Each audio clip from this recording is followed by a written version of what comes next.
ఆ నమ్మకాన్ని నాకిచ్చారు. రేపు అదే నమ్మకంతో ధైర్యంగా మిమ్మల్ని ఓడిస్తాను, న్యాయాన్ని గెలిపిస్తాను.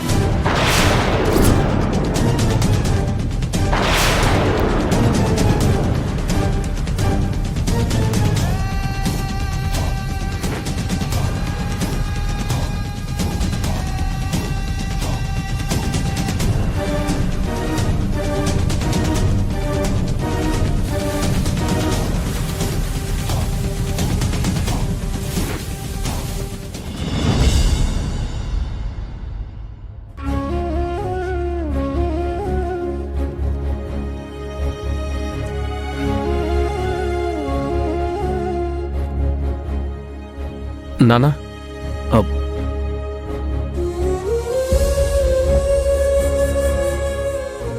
మేము అనుకున్నది ఒకటి, అయ్యింది ఒకటి అన్నట్టు అయింది.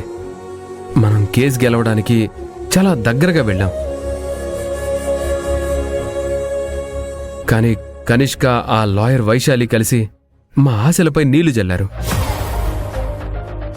వాళ్ళు వేసిన అనుకోని ఎత్తుగడని ఎదిరించే ప్రయత్నం చేయలేకపోయాం. రేయ్, శత్రువు మనకంటే బలంగా ఉన్నప్పుడు మన ప్రయత్నాలు ఒక్కోసారి బెడిసి కొట్టొచ్చులేరా. అంత మాత్రం చేత ఆగిపోతామా ఏంటి?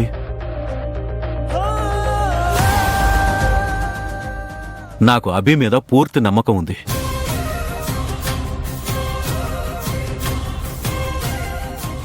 నా మీద ఆ నమ్మకం ఉన్నందుకు చాలా సంతోషం మావయ్య. కానీ నా ఆత్మవిశ్వాసం ఎందుకు కొంచెం సన్నగిల్లుతున్నట్టుగా అనిపిస్తోంది.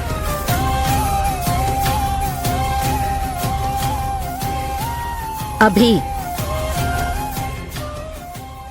నువ్వేం బాధపడాల్సిన పనిలేదు.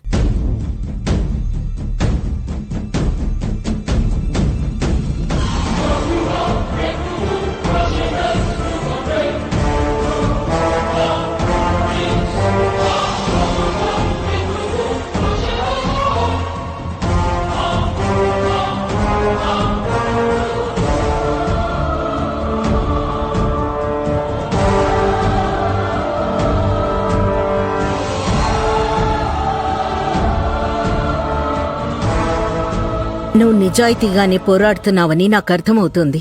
ఆ కనిష్క మాటలు నమ్మి నేనే అపార్థం చేసుకున్నాను.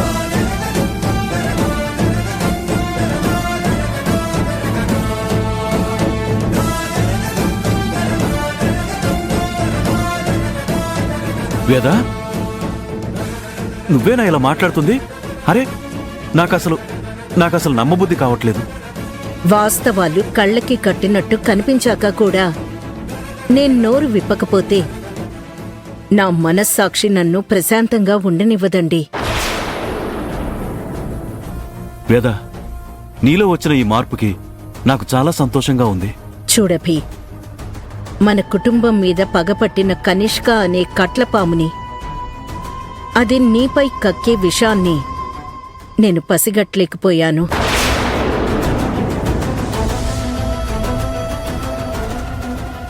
ఆలస్యమైనా ఇప్పటికీ నాకు బాగా అర్థమైంది. ఆ కనిష్క ఒకవైపు మమ్మల్ని జీవితంలో కోలుకోలేని దెబ్బ తీస్తూనే మా కోసం కష్టపడే నీకు నాకు మధ్య వైరం పెట్టాలని చూసింది.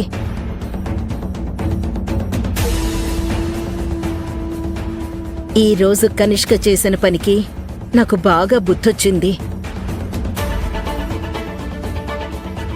ఇప్పుడు చెప్తున్నాను విను. మన కుటుంబాన్ని ముక్కలు చేయాలని, నాశనం చేయాలని కంకణం కట్టుకున్న ఆ కనిష్కకి నువ్వే బుద్ధి చెప్పాలి. నా ఇంటి కోడలిగా మమ్మల్ని నిర్దోషులుగా నిరూపించి నువ్వే బయటికి తీసుకురావాలి.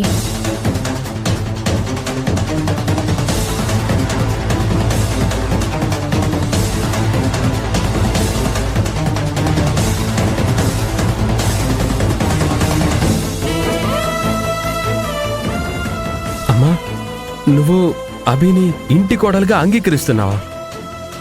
ఇన్నాళ్ళు ఎవరిని అభిమానించాలో, ఎవరిని అవతల ఉంచాలో గ్రహించలేకపోయాను రాహుల్. ఇప్పుడిప్పుడే నా తప్పొప్పులు నాకు అర్థమవుతున్నాయి.